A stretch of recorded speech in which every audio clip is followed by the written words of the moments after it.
گویا وہ جبلت کے تقاضوں سے واقف تھا۔ اب نور کی زندگی اسی جنگل میں ہی گزرنے لگی تھی، ان جانوروں کے ساتھ ہی۔ اس بن مانس کا بچہ ہر وقت نور کے ساتھ ہی رہتا تھا۔ وہ اس سے بہت زیادہ انسیت محسوس کرنے لگا تھا، اور ایک طرح سے نور اس کو ماں بن کر ہی پال رہی تھی۔ اس وقت نور محض 7 سال کی تھی، اور جوں جوں وہ بڑی ہوتی گئی، اس کا ماضی اس کی آنکھوں کے سامنے دھندلا ہوتا گیا۔ اسے اپنے ماں باپ کے ساتھ گزرا ہوا وقت خواب کی طرح یاد آتا تھا، اور پھر چند سال کے بعد وہ بھی جیسے جنگل کی ہی باسی بن کر رہ گئی تھی، اور وہ ان جیسی ہی ہو کر رہ گئی تھی۔ وہ اب جنگلی جانوروں کو پکڑ کر کچا ہی کھانے لگی تھی، اسے گوشت کھانے کی لت لگ گئی تھی۔ ایک دن جنگل میں ایک بھٹکا ہوا مسافر آ گیا۔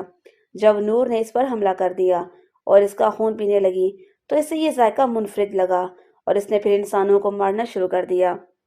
پچھلے کچھ دنوں سے شہر میں خوف و ہراس پھیلا ہوا تھا۔ جب سے جنگل کے قریب نیو کالونی بنی تھی، لوگوں نے وہاں پہ رہنا شروع کیا تھا، تب سے اس کالونی میں عجیب و غریب واقعات ہونا شروع ہو گئے تھے۔ سب سے پہلے تو ایک چوکیدار کی لاش ملی تھی، اور اس لاش کا بہت ہی برا حال کیا گیا تھا۔ اس کے جسم میں خون کا ایک قطرہ تک موجود نہیں تھا۔ اس کی لاش دیکھ کر پوری کالونی میں خوف پھیل گیا تھا۔ اس کا جب پوسٹ مارٹم کروایا گیا تو یہ بات سامنے آئی تھی کہ اسے شاید کسی درندے نے چیڑ پھاڑ کر ختم کیا تھا، کیونکہ اتنی درندگی سے کوئی انسان دوسرے انسان کو قتل نہیں کر سکتا تھا۔ اور سب سے حیرت والی بات تو یہ تھی کہ اس کے جسم میں خون کا ایک قطرہ تک موجود نہیں تھا۔ پولیس نے خفیہ ٹیمیں جنگل میں بھیج دی تھیں تاکہ یہ پتہ چلایا جا سکے کہ جنگل میں ایسا کون سا خونخوار درندہ آ گیا ہے جس سے لوگوں کی جان کو خطرہ ہے۔ اس کے بعد وہاں پر پولیس والوں کی ڈیوٹی لگا دی گئی، مگر ہر دوسرے دن کسی نہ کسی انسان کی لاش ملنے لگی تھی۔ رفتہ رفتہ لوگوں نے اس کالونی کو چھوڑ دیا تھا، اور وہاں سے وہ نقل مکانی کرنے لگے تھے، اور یہ سلسلہ اس کالونی سے ہوتا ہوا ارد گرد کے دیہات اور قصبوں تک پھیل گیا تھا۔ پولیس کی ایک خفیہ پارٹی جب اس جنگل میں گئی تو انہوں نے جنگل کے بیچ میں ایک بہت بڑے بنمانس کو بھاگتے ہوئے دیکھا تھا، اور اس کے علاوہ اور بھی بہت سارے درندے تھے جن کا سامنا کرنے کی کوئی بھی خود میں ہمت نہیں کر پاتا تھا، اور جنگل کا اگلا حصہ تو بہت ہی زیادہ خطرناک تھا۔ یہاں تک پولیس والوں کی ڈیوٹی لگا دی گئی تھی، ابتدائی حصے میں جو بھی درندہ دکھائی دیتا یا جنگلی جانور آ جاتا، اسے ختم کر دینے کا حکم تھا۔ لیکن اس کے باوجود بھی ہر روز کوئی نہ کوئی قتل ہو جاتا تھا۔ پولیس ناکہ بندی بھی کرتی، مگر اس کا بھی کوئی فائدہ نہیں نکل رہا تھا۔ اب دیہات اور قریبی قصبے میں رہنے والے لوگ بھی پریشان ہو چکے تھے۔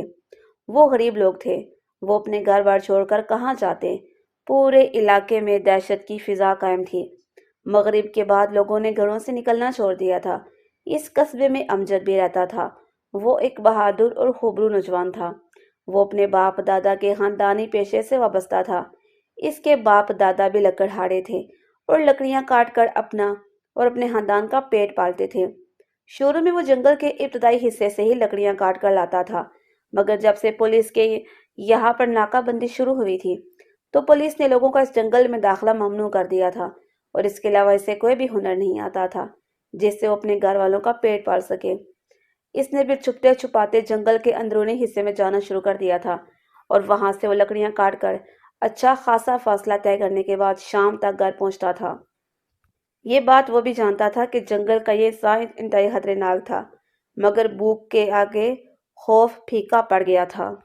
اس کے گھر والے بھی اس بات سے خوفزدہ تھے کہ وہ جنگل میں رہنے والا درندہ کہیں امجد کو بھی کوئی نقصان نہ پہنچا دے، مگر وہ بھی اور کیا کر سکتے تھے؟ اس کے علاوہ ان کا کوئی ذریعہ معاش نہیں تھا۔ امجد صبح سے شام تک لکڑیاں کاٹتا رہتا تھا، اور جب اندھیرا پھیل جاتا تھا تو تب وہ گھر واپس آتا تھا، اور اگلے دن شہر میں جا کر وہ لکڑیاں بیچ لیتا تھا۔ یوں چھپتے چھپاتے اس کا کام چل رہا تھا۔ اس دن وہ جنگل سے واپس آ رہا تھا۔ چاند کی 14ویں رات تھی۔ ہر سو چاندنی بکھری پڑی تھی، جس کی وجہ سے ہر چیز نمایاں نظر آ رہی تھی۔ امجد لکڑیوں کا گٹر گدھے پر لادے گھر کی جانب جا رہا تھا جب اسے ایک عجیب سی آواز سنائی دی۔ یہ آواز قریبی جھاڑیوں سے آ رہی تھی، اور کسی چیز کے گھسیٹنے کی آواز تھی۔ اس نے گدھے کو ایک درخت سے باندھا اور ان جھاڑیوں کی طرح چھپتے چھپاتے آ گیا تاکہ دیکھ سکے کہ یہاں پہ کس چیز کی آواز سنائی دے رہی تھی۔ وہ منظر دیکھ کے حیرت زدہ رہ گیا۔ اس کی آنکھوں نے جو منظر دیکھا، اسے اپنی آنکھوں پر یقین نہیں آ رہا تھا۔ اس کے سامنے ایک نوجوان لڑکی تھی، جس کے سامنے ایک لاش پڑی تھی، اور وہ بری طرح سے اس لاش کو نوچنے کھسوٹنے میں مشغول تھی۔ یہ منظر بہت ہی زیادہ خوفناک تھا۔ امجد ایک بہادر نوجوان تھا، مگر ایک لڑکی کو رات کے اس پہر جنگل میں ایک لاش کے ساتھ درندگی کرتے دیکھ کر وہ بھی ڈر گیا تھا۔ وہ نہیں جانتا تھا کہ یہ لڑکی انسان تھی یا کوئی اور مخلوق تھی، مگر وہ بہت بری طرح سے ڈر چکا تھا اور فوراً سے گھر کی جانب لپکا۔ جب وہ گھر میں داخل ہوا تو بخار کی شدت سے وہ تپ رہا تھا۔ وہ یہی سمجھ رہا تھا کہ اس نے کوئی نادیدہ مخلوق دیکھی ہے۔ وہ یقیناً کوئی چڑیل یا جن زادی تھی، کیونکہ کوئی عام لڑکی ایسا کیسے کر سکتی تھی۔ کتنے دن تک امجد دوبارہ پھر جنگل کی جانب رخ نہیں کر سکا تھا۔ خوف کے مارے اس کا برا حال تھا۔ بار بار اس کی آنکھوں کے سامنے وہ منظر گھوم جاتا تھا، مگر جب گھر میں راشن ختم ہو گیا اور جب بھوک کے لالے پڑنا شروع ہو گئے تو امجد کو مجبوراً پھر دوبارہ سے اس جنگل میں جانا پڑ گیا تھا۔ وہ اس شام سے پہلے پہلے اپنا کام نپٹا کر واپس جانا چاہتا تھا، مگر وہاں پر پولیس کے آدمی بھی قریب قریب پہنچ گئے تھے۔ اگر وہ یوں درخت کاٹنے کی آواز سن لیتے تو وہاں تک پہنچ سکتے تھے اور امجد کسی مشکل میں پڑ سکتا تھا۔ یوں امجد نے ان لوگوں کے واپس جانے کا انتظار کیا۔ اسے کافی وقت بیت گیا۔ جب اسے اندازہ ہو گیا کہ وہ لوگ وہاں سے واپس چلے گئے ہیں، تب اس نے اپنا کام شروع کیا تھا، مگر اس کے ذہن پر، اس کے حواسوں پر وہی لڑکی سوار تھی جس کو اس نے کچھ دن پہلے دیکھا تھا، اور اس کا وہ بھیانک روپ اسے خوفزدہ کر گیا تھا۔ کام نپٹاتے نپٹاتے بھی اسے مغرب ہو گئی تھی۔ اس نے جلدی سے ان لکڑیوں کا گٹر بنا کر گڈے پر لاد دیا۔ وہ جلد از جلد اس جنگل سے گزر جانا چاہتا تھا۔ ابھی وہ جنگل کی حدود سے نکلنے ہی والا تھا جب ایک زوردار چیز اس کی کمر پر آ کر لگی۔ وہ کراہ کر نیچے گر گیا۔ اسے جب اٹھ کر دیکھا تو اس نے اپنے آس پاس کوئی بھی نظر نہیں آیا تھا۔ اس نے نیچے دیکھا تو وہاں پر ایک پتھر پڑا ہوا تھا۔ وہ سوچ میں پڑ گیا کہ یہ پتھر اسے کس نے مارا ہے۔ ابھی وہ تھوڑا مزید آگے بڑھنے ہی لگا تھا جب ایک دم سے اس پر کسی نے حملہ کر دیا اور پوری طاقت سے اسے اپنی گرفت میں لے لیا۔ یہ حملہ امجد کے لیے اچانک تھا۔ اس نے خود کو اس گرفت سے آزاد کروانے کی کوشش کی، مگر اسے کامیابی نہ ہو سکی۔ جب اس نے غور سے دیکھا تو وہ اس لڑکی کا چہرہ تھا جو اس نے کچھ دن پہلے دیکھا تھا۔ اس لڑکی نے خود کو درخت کے پتوں سے ڈھکا ہوا تھا اور دیکھنے میں وہ دھان پان سی تھی، مگر وہ غیر معمولی طاقت کی مالک تھی۔ امجد تو اس کے سامنے خود کو بالکل بے بس محسوس کر رہا تھا۔ اس لڑکی کے چہرے پر وحشت اور درندگی طاری تھی۔ پوری قوت سے امجد نے اسے دھکا دے کر نیچے پھینکا تھا اور اس لڑکی نے دوبارہ سے امجد کو پکڑ لیا۔ امجد خود کو چھڑوانے کی اپنی پوری صحیح کر رہا تھا، مگر اسے اندازہ ہو گیا تھا کہ یہ غیر معمولی طاقت کی مالک ہے اور اسے ہرانا اتنا آسان کام نہیں ہے۔ اچانک اس کی نظر اپنے گدھے پر پڑے کلاڑی پر پڑی اور اس نے اپنے ذہن میں ایک منصوبہ تیار کیا۔ اس نے پوری قوت لگا کر لڑکی کو زوردار دھکا دیا۔ لڑکی پیچھے جا گری تھی۔ امجد نے جلدی سے وہ کلاڑی ہاتھ میں اٹھا لی۔ اس سے پہلے کہ وہ لڑکی امجد پر حملہ کرتی، امجد نے اس پر کلاڑی کا وار کر دیا تھا۔ یہ وار اس کے کندھے پر ہوا تھا جو کافی گہرائی میں اتر گیا تھا۔ وہ لڑکی خود کو پکڑ کر زمین پر گر کر کڑانے لگی تھی۔ امجد فوراً سے وہاں سے نکلا اور بھاگتے ہوئے جنگل کی حدود سے نکل آیا۔ وہ بھی یہ سوچ ہی رہا تھا کہ وہ لڑکی نہ جانے کون تھی، وہ انسان تھی یا کوئی اور مخلوق تھی، اور اس نے امجد پر حملہ کیوں کیا تھا۔ اور کچھ دن پہلے اس نے اس لڑکی کو جو اس لاش کے ساتھ سلوک کرتے دیکھا تھا، اسے اندازہ ہو گیا تھا کہ گاؤں میں جو بھی غیر معمولی واقعات ہو رہے ہیں وہ وہی لڑکی سر انجام دے رہی ہے۔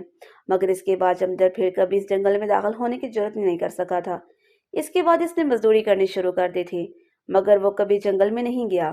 یہ اسے کچھ دن بعد کی بات ہے جب پولیس کے ہاتھ میں وہ لڑکی لگ گئی جس نے ایک سپاہی پر حملہ کیا تھا، اور پھر 3 سپاہیوں نے مل کر بڑی مشکل سے اس لڑکی کو قابو کیا تھا، اور پولیس پر یہ انکشاف ہوا تھا کہ جتنی بھی اموات ہو رہی تھیں وہ اس لڑکی کی وجہ سے ہی ہو رہی تھیں، مگر کوئی یہ نہیں جانتا تھا کہ وہ لڑکی کون تھی، کہاں رہتی تھی۔